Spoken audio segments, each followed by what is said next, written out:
and welcome to Cozy Love Whispers. Settle in, get comfortable, and let tonight's chapter unfold by the fire. Chapter 7. The First Comfort. Nikolai. The day moved like water, slow and uneven, refusing to let me forget. I woke with the memory lodged under my ribs, heavy but alive, pulsing with each breath. Soulbound. I whispered it once, testing the sound in my empty room. The syllables felt too big, too ancient to belong in my mouth. In the mirror, I searched for proof. A glow in my eyes, a mark on my skin. Anything. But all I saw was myself, the same face I'd always carried. Except it wasn't the same. The change wasn't outside. It was buried deeper than skin, in a place no one else could see. All day, I drifted. Mama noticed, though she didn't press. She watched me stare too long into my tea, fold laundry without finishing, wander from room to room like I'd lost something I couldn't name. Maybe I had, or maybe I'd found it. I couldn't tell the difference yet. By the time the sun slid low and painted the windows gold, I couldn't stay inside any longer. I stepped out onto the back porch and sank onto the wooden steps. The boards were cool under my legs, the air thick with the sweet green scent of cut grass. Cicadas called from the trees like 1,000 tiny violins. I wrapped my arms around my knees and let the sky darken. Violet bled into navy.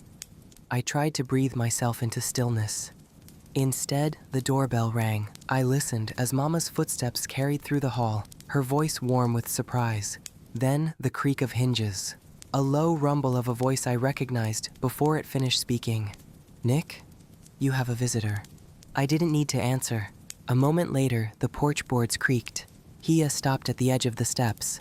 The fading light caught in his hair. His eyes found mine, and he waited. Not moving closer, not assuming, just waiting. Something in me loosened. I gave the smallest nod. Only then did he lower himself onto the step beside me, leaving a respectful space. The air shifted, heavier but safer. We sat without speaking. The night filled the silence. Crickets, cicadas, a distant dog barking at nothing. It wasn't uncomfortable. It was weighty, like the air before rain. Finally, I lifted my face toward him. What does it mean for us to be fated? What am I supposed to expect? The question trembled in the air. I wanted to catch it back, but it was too late. Hia didn't rush. He turned toward me, his eyes steady, as though I were the only thing worth looking at. "It means recognition," he said quietly. "That you are mine, and I am yours. Not because we're forced. Not because it's written in chains, but because the bond exists, and nothing can erase it." My arms tightened around my knees. "And if I'm not ready?" The corner of his mouth lifted, but his eyes stayed soft, almost solemn. "Then I wait. Always. Being fated doesn't steal your choice, Nick. It only promises that when you are ready, I'll be here, no matter how long it takes." The words settled between us like a candle flame, small, steady, giving off more warmth than seemed possible. "You make it sound simple," I whispered. A quiet laugh, barely more than a breath. "It isn't. It will test us. There will be moments that feel impossible, but the truth underneath stays the same. I'll never turn away. Not from you." The honesty in his voice made something ache inside me. Not the old fear, something else. A pull I didn't know how to name. I asked him more questions in fragments. What was it like for him realizing? Did he feel it right away? Did it scare him? He answered each one without hesitation. The first time he saw me, he knew. Not with logic, not with proof, but with a certainty he couldn't shake.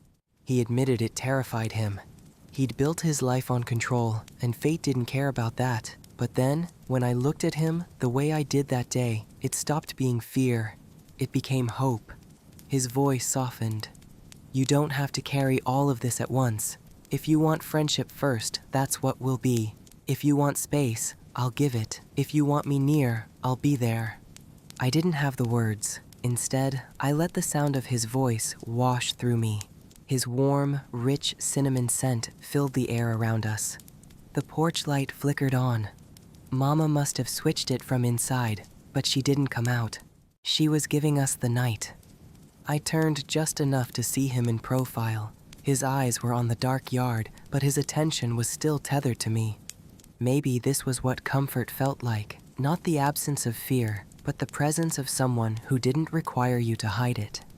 For the first time since yesterday, I let my shoulders drop. My chest still felt full, but not with panic, with possibility. When Hia finally rose to leave, he didn't linger. He only gave me a look that felt grounding, and then said softly, "Take your time, Nick. I'll be here when you're ready." I sat on the porch long after his footsteps faded. I'd never imagined I would have a relationship, let alone something like this, and yet, I felt the pull toward him from the very first day I saw him. He was steady, patient, a man I could trust. But trust needed time. I thought about our date, before he told me about the soul bond, how easy the conversation had been, how our values seemed to braid together without effort. I had enjoyed that evening in a way I never expected to enjoy anything. That memory comforted me now. It reminded me it wasn't only fate binding us, it was choice too. Still, I had questions I couldn't ask Mama or Papa. Embarrassing questions, questions about my body, about what it meant to be an Omega in ways I had never truly faced. But Melissa would tell me plainly. She was like me. She wouldn't laugh. She wouldn't shame me. I needed to call her. The cafe was quiet the next afternoon, the kind of lull where sunlight stretched long across the floor, and the only sound was the clink of cups being stacked. I moved through the motions, but my thoughts kept slipping back to the porch, to his voice steady in the dark. The bell above the door chimed. I looked up and nearly forgot how to breathe. He stood framed in the doorway, sunlight catching the edges of his black tailored suit. Sharp lines, perfect fit, power stitched into every seam. He looked like someone who belonged to another world. And yet, when his eyes found me, they softened. My heart thudded so hard, it almost hurt. He crossed the cafe slowly. I was nearby, he said, voice warm and quiet, meant only for me. I wanted to see you. I could only stare. You look... I caught the word before it escaped, heat flooding my face. His smile curved gently, knowing. He didn't press. Then his watch buzzed faintly. A flicker of reluctance crossed his face. I have a meeting. I can't stay long. He reached into his pocket and set a slim black phone on the counter between us. For you, he said. It's already set up. If you ever need me, you'll have a way. I stared at it. A phone. To most people, nothing special. To me, it felt like an anchor. I don't really use... I know, he said gently. That's why I want you to have it. Not to change you. Only so you're safe. Keep it with you. That's all I ask. And if you need me, for anything at all, I'll be right there. I curled my fingers slowly around the device, its cool surface warming against my skin. He stepped back then, regret flickering across his face as though leaving cost him more than he'd admit. Call me tonight if you want, he said. If not, I'll wait. I managed a nod. Words felt too fragile to trust. And then he was gone. The cafe seemed to exhale in his absence. I held the phone in my hands, and when I unlocked the screen, my breath caught. His number was saved under my Hia. The cafe closed not long after. I lingered at a corner table when the door creaked open and Melissa stepped in, her smile bright and familiar. Hey, little Nick. She slipped into the seat across from me. You look like your head's a storm. I let out a breath. I have questions. About relationships. About being an Omega with an Alpha. Things I can't ask Mama or Papa. Her expression softened instantly. She reached across and covered my hand with hers. I thought you would. I'm glad you trust me.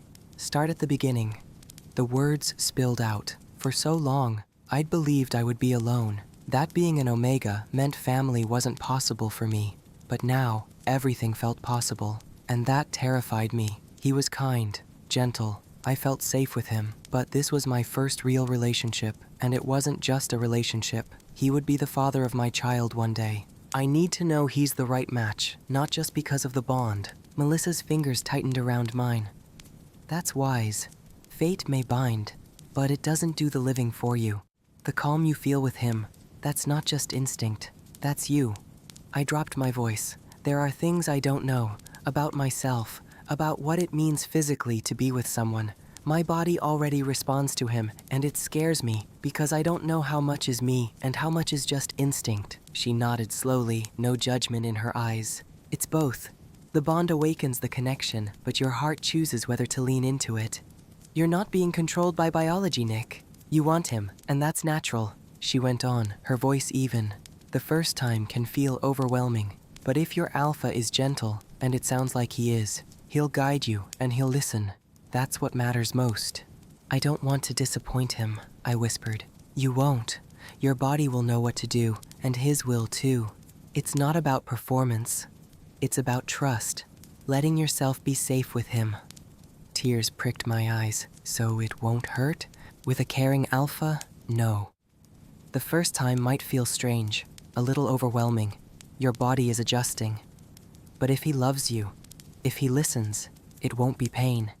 It will be something beautiful. She squeezed my hand. And Nick, remember this. You always have a choice, even with a bond. If you say stop, he stops. Respect comes first. Always. My breathing steadied. For the first time, I could see the path ahead, not just the shadows of my doubts. Thank you, I whispered. She leaned back, her smile both fierce and tender. You'll be okay, little Nick. You were made for this, for love, for family, for belonging. Don't doubt it. That night, I sat on the edge of my bed, turning the phone over in my hands. If you need me for anything at all, pick up the phone, and I'll be right there. The screen lit beneath my touch. His number glowed back at me. My Hia. A startled smile curved my lips as warmth rushed through me. Before I could change my mind, I pressed call. Once. Twice. Nick? It's me. The smile in his voice was instant. You called. You said I could. You can, always. His tone softened. I didn't think I'd hear from you so soon. I gripped the phone tighter. I wanted to hear your voice. I'm always here for you, baby. I love the sound of your voice, too. Hia, I whined without meaning to. He chuckled. What, Nick? I mean it. His laughter eased something in my chest. The weekend's coming up, he said. Are you working? Saturday, but I'm off Sunday. Can I see you? I want to be with my Nick. My lips curved before I could stop them. How about you pick me up Sunday morning and we spend the whole day together? His breath caught, pleased. I would love that. Can I cook for you? Actually, I smiled shyly. I'd like to cook for you. Baby, you want to cook me food? Yes, Hia. I'd love to cook for you. Okay, he said, warmth bright in his voice. I'll pick you up.